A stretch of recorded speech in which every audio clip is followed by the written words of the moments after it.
అజారుద్దీన్ ఆయన మంత్రి పదవి ఇచ్చినా కూడా ఆయన ఉండేది ఓన్లీ 6 నెలలే. ఎందుకు 6 నెలలే ఉండాలి? గవర్నర్ నామినేటెడ్ పోస్టు అజారుద్దీన్ కోదండరాంకి ఇచ్చారు.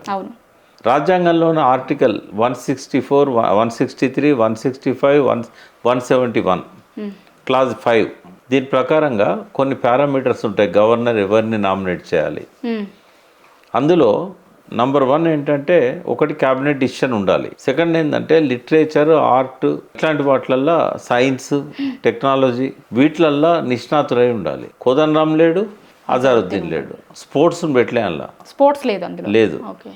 బీహార్లో ఒక క్రికెటర్కు గవర్నర్ నామినేట్ చేసిండు. చేస్తే దాన్ని కొట్టేసింది హైకోర్టు, పాట్నా హైకోర్టు. ఈ క్రికెట్ అనేది ఆర్ట్ కిందకి రాదని. కాబట్టి ఏ డెఫినేషన్ కూడా అజారుద్దీన్ కవర్ కాదు. 6 నెలల లోపల ఆర్డర్ రాలేదనుకోండి, గవర్నర్ ఈయనను కన్సిడర్ చేయలేదనుకోండి, ఈయన ఏం చేయాలి? ఈయన ఎమ్మెల్యే కాకుండా, ఎమ్మెల్సీ కాకుండా మంత్రి అయింది కాబట్టి 6 months లోపల ఆయన ఎలెక్ట్ కాకపోతే ఆయన డిస్క్వాలిఫై అయిపోతాడు. అదే జరుగుతుంది.